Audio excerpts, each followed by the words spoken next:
आज बिहार में निषाद का बेटा टिकट मांगते मांगते अपना चप्पल खींच दिया आज़ादी के 75 साल तक, लेकिन आज बिहार में निषाद का बेटा टिकट मांग नहीं रहा, टिकट बांटने का काम कर रहा है। हर जाति धर्म को हम टिकट बांटने का काम कर रहे हैं। तो आज कहीं ना कहीं चाहे डॉक्टर संजय निषाद हो या मैं हूं, ये आप लोगों के दम पे हम इतने बड़े नेता बने हैं। आज आपके सहयोग से हम यहाँ पे बने हैं। अभी हम आधे घंटे में बिहार से यहाँ आए, सभा करेंगे, फिर चले जाएंगे, लेकिन तैयारी तो आपने किया, आपने मेहनत किया, अपने समाज को इकट्ठा किया, आपने हमको नेता बनाया। और कहीं ना कहीं वो नेता जो है वो भूल के अपने परिवार के चक्कर में पड़ जाता है और समाज को छोड़ देता है। तो इसलिए मैं चाहूँगा कि जिस तरीके से हमने लड़ाई लड़के यहाँ तक आया है, हमें भी लोग खरीदने का कोशिश कर रहा था 2015 में, 2016 में, लगातार 2020 तक लड़ाई लड़के लोगों ने सोचा कि आप हमारे साथ आइए, आप पार्टी क्यों चलाइएगा, हमारे साथ रहिए, पूरे देश में राज कीजिए। हमने कहा भैया छोटा ही दुकान सही, लेकिन हमारा अपना दुकान होगा, अपना घर होगा और हम लड़ेंगे। आज भी बड़े बड़े लोगों को पसीना छूटने लगा जब से हम बिहार से उत्तर प्रदेश में पूरे रैली पे रैली हर जिला में कर रहे हैं। बड़े बड़े नेता को पसीना छूटने लगा कि लगता है कि मेरा खेला करने वाला है, बिहार से सनब मल्ला उत्तर प्रदेश आ गया। तो निश्चित तौर पे हम खेला करने का मूड में है। कुछ लोग हमारे वोट को अपना जागीर समझ रहा है, आज़ादी से लेकर अब तक हमसे वोट लेते रहा और हमारा अधिकार नहीं दिया। लेकिन ऐसे लोगों को हमें 2022 में बताना है कि ये वोट आपका जागीर नहीं है। निषाद का बेटा अगर खड़ा होगा तो निषाद का बेटा के लिए और किसी के लिए नहीं। तो इसलिए आने वाले समय में 165 सीट पर हम चुनाव लड़ने का निर्णय ले लिया है और अकेले अपने दम पर लड़ेंगे। एक बार हमको लड़के दिखाना है, हमें बोलने से नहीं होगा, इस तरीके से रैली करके दिखाने से नहीं होगा, हमें अपनी ताकत को दिखाना पड़ेगा। जब चुनाव का समय आएगा, अगर हम कहते हैं कि हमारे पास 15% वोट है तो 15% वोट आपके ईवीएम में आना है और एक बार दिखा दीजिए कि अपने आपके ईवीएम में 15% वोट है, पर दुनिया आपके सामने में झुकेगा। आज तक क्या मिला हमको? आज आज़ादी के 75 साल बीत गया। हर 5 साल में 2 बार चुनाव होता है, एक बार लोकसभा के लिए, एक बार विधानसभा के लिए। हर बार हम, हमारे पिताजी, हमारे पूर्वज, हम हर बार वोट किया, लेकिन हमें क्या मिला? कुछ नहीं, उसी का वही है। तो एक बार 2022 में हमें R&D करना है, अपना वोट हमें अपना अधिकार के लेके आज हमें अपना ले लेना है। तो इसलिए साथियों, आज मान सम्मान आपका कहाँ है? आज देख लीजिए कि आज आप सब मानते हैं बहन वीरांगना फूलन देवी को, आज हम भी मानते हैं। हम क्या, पूरा दुनिया मानता, पूरा देश मानता है कि वीरांगना फूलन देवी महिला सशक्तिकरण का सबसे बड़ा उदाहरण है। दुनिया को बता दिया कि महिला सिर्फ चूड़ी पहनना नहीं जानती है, उसके साथ अन्याय करोगे तो वो बदला लेना भी जानते हैं। आज वीरांगना फूलन देवी के रास्ते पे हम लोग चलने वाले हैं। हमारे वंशज, हमारे खून, हमारे पीढ़ी के हमारे लोग, हम लोग उनको मानते हैं, उनके बताए हुए रास्ते पे चलते। हम उसे गर्व से कहते हैं कि मेरा माता बहन जो है वीरांगना फूलन देवी है। आज उसके सम्मान में, उनके शहादत दिवस पे हमने पूरे प्रदेश में 18 मंडल में 18 प्रतिमा लगाने का हमने निर्णय लिया। लेकिन क्या हुआ? मूर्ति तो बन गया बिहार में, उत्तर प्रदेश का हर मंडल में पहुंच गया, लेकिन यहाँ की सरकार ने क्या किया? आपको मूर्ति पे माला चढ़ाने के लिए भी नहीं दिया। और आप समझ सकते हैं कि किस तरीके से आपके माता को अपना अपमान किया और आप लोगों का अपमान किया। तो कहीं ना कहीं आज हमें लोग मुर्दा समझ रहे हैं, लेकिन दरअसल में हम मुर्दा नहीं है, हम जिंदा हैं और लड़ने वाले हैं। हम तो वो लोग हैं कि हमारे पूर्वज, हमारे कुल के खानदान के लोग श्री रामचंद्र जी को नैया पार लगा दिया और हमारे नैया आज मझधार में पड़ा है। और ये बात आपको याद करना है, भले आपने बड़े बड़े लोगों को नैया पार लगाया है, लेकिन आपका खुद का नैया आप ही पार लगाएंगे, दूसरा कोई बेटा आएगा नहीं आपके समाज का नैया पार लगाने के लिए। आपका समाज का बेटा को अगर नैया कोई पार लगाएगा तो आप खुद लगाना पड़ेगा। आपके आने वाले पीढ़ी के लिए कुछ लड़ाई लड़ना है तो अभी से आपको लड़ाई लड़ना, उसको सम्मान दिलाना पड़ेगा। आज हमने निर्णय लिया, आपने 18 मूर्ति को रोका, ठीक है, आपकी सरकार है, आपकी मर्जी है। हमारे बिहार में तो ऐसा नहीं हुआ। बिहार में क्योंकि हमारी सरकार है, एनडीए की सरकार है, माननीय मुख्यमंत्री नीतीश कुमार जी के नेतृत्व में सरकार है और उस सरकार का सहयोगी एक वीआईपी पार्टी है। आज आपके बलिया से मूर्ति भेज दिया गया रातों रात, और उसको जगह कहाँ मिला? बिहार में मिला। बिहार के धरती पर किसी का माइकल लाल में दम नहीं है, ताकत नहीं है कि रोक सकता था, क्योंकि वो हमारी अपनी सरकार है। आज बहन फूलन देवी, वीरांगना फूलन देवी का सम्मान अगर मिला तो बिहार में हर जिला में हर जगह पे मिला। क्योंकि मिला इसलिए क्योंकि वहाँ पे आपकी सरकार है। वहाँ पे शायद आपका सरकार नहीं होता तो शायद नहीं मिलता। तो इसलिए साथियों, हमारे माता बहन, सभी पार्टी के पदाधिकारी, यहाँ पे भी आपको सरकार बनाना पड़ेगा।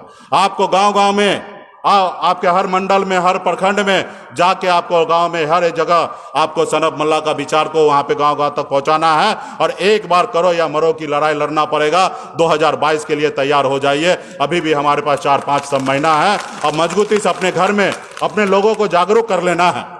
पहले राजा के घर में बच्चा जन्म लेता था, उसका बड़ा बेटा होता था, उसको राजा बनाया जाता था। लेकिन अभी लोकतंत्र में जिसके पास ज्यादा विधायक होंगे, और विधायक कौन बनाएगा? आप बनाएंगे।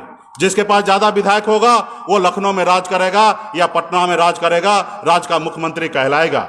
लोकसभा के चुनाव में आप अगर वोट दे देते हैं तो सांसद बन जाता है, और जिसके पास ज्यादा सांसद होगा वो दिल्ली में जाके राज करेगा, देश का प्रधानमंत्री बनेगा। तो राजा तो हम लोग बनाते हैं, लेकिन गलती यही बात है कि आज तक हमने दूसरे को राजा बनाया, अपने बेटा को, अपने परिवार के लोगों को नहीं बनाया, संघर्ष करके नहीं बनाया। तो इसलिए साथियों, आने वाले समय में 2022 में मजबूती से आपको लड़ना है और अपने समाज को हक अधिकार दिलाने के लिए लड़ाई लड़ना पड़ेगा। तो इसलिए मैं चाहूँगा कि तमाम हमारे माता बहन, नौजवान साथी मजबूती से काम करें। आज हम लोगों को कहीं पे मान सम्मान नहीं है। आज उत्तर प्रदेश में हमारे समाज को एक एमएलसी दे के खरीद लिया। उसको लग रहा है कि एक एमएलसी दे दिए तो पूरा उत्तर प्रदेश का वोट हमारे साथ आ जाएगा। तो कहीं ना कहीं इस चीज को आपको बताना पड़ेगा कि एक व्यक्ति को आप चाहे कुछ भी कर दे, समाज का वोट उसके साथ नहीं जाएगा। जो समाज के हक अधिकार के लिए लड़ाई लड़ेगा, समाज के लिए संघर्ष करेगा, उसके साथ जाएगा। आज बताइए, आप आने वाले समय में आप समाज की लड़ाई लड़ रहे हैं और आप अपने बेटा को सांसद बनाने के लिए, खुद के एमएलसी बनने के लिए समाज को कहीं पे भी गिरवी रख दे रहे हैं। आज तो हम एनडीए के हिस्सा हैं बिहार में, उसके बावजूद भी हम उत्तर प्रदेश में लड़ रहे हैं। हमने साफ साफ कह दिया कि आपकी दोस्ती, मेरी दोस्ती सिर्फ बिहार में है, सरकार चलाने तक ही दोस्ती है। उत्तर प्रदेश में मेरी दोस्ती, मेरा गठबंधन जो है निषाद का बेटा से होने वाला है और किसी से नहीं होगा। अगर आप हमें आरक्षण देंगे, हमारा सम्मान देंगे, तब हम आपके साथ हैं, वरना नहीं है। हमने बड़े बड़े नेता के पीछे घूमा, 3 साल तक घूमा, और हमने एहसास कर लिया कि ये लोग कुछ नहीं करने वाला है, और इसलिए हमने लड़ाई लड़कर आज बिहार में सम्मान पाया है। इसी तरीके से उत्तर प्रदेश में भी समाज के हर लोगों को सम्मान देकर खड़ा होना है। और माता बहन यहाँ पे बड़ी संख्या में है। मैं आप लोगों से एक और अपील करूँगा कि आप अपने बच्चे को पढ़ाए लिखाएं। वो एक रोटी कम खाए, लेकिन अपने बच्चे को पढ़ाए लिखाए, काबिल बनाए। नहीं तो इस संसार में, इस दुनिया में आपके बच्चे को, हमारे बच्चे को लोग गुमराह करेंगे, उनको समझने नहीं देंगे। आज आपका बच्चा पढ़ लिख लेगा तो कम से कम 20,000 25,000 का नौकरी पाएगा। वही जगह पे आपके बच्चे पढ़े लिखे नहीं होंगे तो शायद वो मछली मारेंगे या छोटा मोटा काम करेंगे, मजदूरी करेंगे, 2,000 3,000 5,000 का नौकरी करेंगे। तो इसलिए आप अपने बच्चे को पढ़ाइए लिखाइए और आगे बढ़ाइए, और अपने संघर्ष, जो आपका अधिकार है, उसके लिए लड़ाई लड़िए। आज मैं केंद्र सरकार को कहना चाहूंगा कि अगर लगता है कि निषाद अगर गलत मांग कर रहा है, निषाद का अधिकार नहीं है आरक्षण, तो आप दिल्ली से आप प्रेस कॉन्फ्रेंस करके बोल दीजिए कि निषाद का आरक्षण अधिकार नहीं है, वो जो मांग रहे हैं वो गलत मांग रहे हैं। क्या बंगाल में निषाद को आरक्षण नहीं है? क्या दिल्ली में निषाद को आरक्षण नहीं है? अगर वहां पे है तो बिहार में निषाद को बेटा को आरक्षण क्यों नहीं? आप सबको पता होगा कि बिहार, बंगाल, उड़ीसा, झारखंड पहले एक ही राज्य था, लेकिन राज्य बंटवारा हुआ, व्यक्ति थोड़े बंटवारा हो गया। आज हमारे पूर्णिया के उस पार जाइए तो बंगाल आता है, वहां पे परिवार में लोगों को आरक्षण मिल रहा है, लेकिन बिहार में आइए आरक्षण समाप्त है। तो इसलिए हमारी मांग जायज है, और हम जब तक लड़ाई लड़कर आरक्षण लेंगे नहीं, तब तक हम लोगों को चैन से बैठना नहीं है। इसके लिए समय लगेगा, लड़ाई लड़ना पड़ेगा, घर बैठे बैठे नहीं होगा, इसके लिए समय लगेगा। देश की आजादी के लिए भी 250 साल लगा, हमें भी आज लगातार 6-7 साल से लड़ाई लड़ रहे हैं। आने वाले समय होगा 2022 में लड़ेंगे, शायद हो जाएगा, हार जाएंगे, 2027 में लड़ेंगे, 2032 में लड़ेंगे। एक ना एक दिन तो हम लोग समझदार होंगे, जागरूक होंगे, लड़ाई लड़ेंगे। आज देखिए मुलायम सिंह जी ने लड़ाई लड़ा, आज उसका समाज कहां से कहां पहुंच गया। बिहार में श्री लालू प्रसाद जी ने लड़ाई लड़ा, देखिए वहां पे क्या किस तरीके से सरकार बनाया। बहन मायावती ने 3-3 बार सरकार बनाया उत्तर प्रदेश में। तो जो समाज, जो लोगों के नेतृत्व में ईमानदारी से लड़ाई लड़ता है, उसको सफलता प्राप्त होता है, चाहे वो 2 रोज लगे या 10 रोज लगे, लेकिन सफलता प्राप्त होगा। तो इसलिए आज मजबूती से हम लोग लड़ने वाले लोग हैं और लड़ेंगे, लेकिन इसके लिए आपका सहयोग चाहिए, आपका समर्थन चाहिए। आज आप रहेंगे तो हम मजबूत रहेंगे, आप नहीं हैं तो हमारा कुछ वैल्यू नहीं है। तो इसलिए आप सबका आशीर्वाद सहयोग चाहिए ताकि आने वाले समय में लगे। और आप तो बिहार से बगल में हैं, बिहार में देख लीजिए एक से एक योजना चल रहा है। बिहार में जितने भी डैम हैं, अभी नए तरीके से हमने वहाँ पे परमिशन दिया कि मछुआरा भाई उस डैम में मछली पालन का काम करेंगे। तो बहुत सारे स्कीम हम लोग बिहार में चला रहे हैं। हिंदुस्तान में 90% अनुदान किसी समाज बिहार हिंदुस्तान में कहीं पे नहीं मिलता, लेकिन बिहार में 90% अनुदान निषाद को बेटा को मिलता, अति पिछड़ा को बेटा को मिलता। जितना ही SC ST को मिलता है उतना ही निषाद को बेटा को भी मिलता है, क्योंकि आपका वहाँ पे अपनी सरकार है। इसलिए आप लोग मजबूती से यहाँ पे भी काम करें, अपनी सरकार बनाएं और संगठन के लिए फिक्र ना करें। हमें लगता है 22 में सफलता नहीं होगा तो क्या मिला, हम 24 में करेंगे, आने वाले समय 27 करेंगे।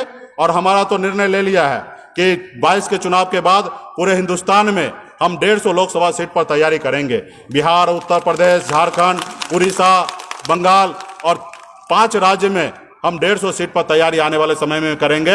और आप लोगों का साथ जिस तरीके से हुजूम यहाँ पे आए हैं उसी तरीके से आने वाले समय में साथ रहा तो 2024 में दिल्ली में जिसको राज करना है उसको निषाद से समझौता करना ही पड़ेगा, निषाद से हाथ मिलाना ही पड़ेगा, तब दिल्ली में सरकार बनेगा। और आज भी मैं आपको दावे के साथ कहता हूँ कि उत्तर प्रदेश में, पूर्वांचल में खास करके निषाद का बेटा जिसके साथ रहेगा उसी का सरकार बनेगा। आप लिख लीजिए, यहाँ पे हमारे बहुत सारे मीडिया बंधु हैं, पत्रकार बंधु हैं, आप सब भी लिख लीजिए कि आने वाले समय में निषाद से दोस्ती करना पड़ेगा, निषाद के बात को मानना पड़ेगा। नहीं तो आने वाले समय में जो घमंड में जी रहे हैं ना, ऐसे लोगों को सरकार नहीं बनने के लिए जा रहा है साथियों। क्योंकि हम 165 सीट पे लड़ेंगे, हम जीतेंगे कितना मुझे नहीं मालूम है, वो उत्तर प्रदेश का जनता डिसाइड करेगा कि हमारी पार्टी कितना जीते, मुझे नहीं मालूम है। लेकिन मुझे इतना पता है कि अगर हम लड़ जाएंगे तो कम से कम 75 से 100 सीट अगला को हारना पड़ेगा, जो हमारे निषाद का वोट को अपना प्रॉपर्टी समझ रहा है, जागीर समझ रहा है, ऐसे लोगों को हारना पड़ेगा। इसलिए मजबूती से हम लोग तैयार हैं लड़ने के लिए, आप भी तैयार हैं। फिर बात किस बात का है, हम लोग आने वाले समय 2022 में खड़ा होंगे। तो इसलिए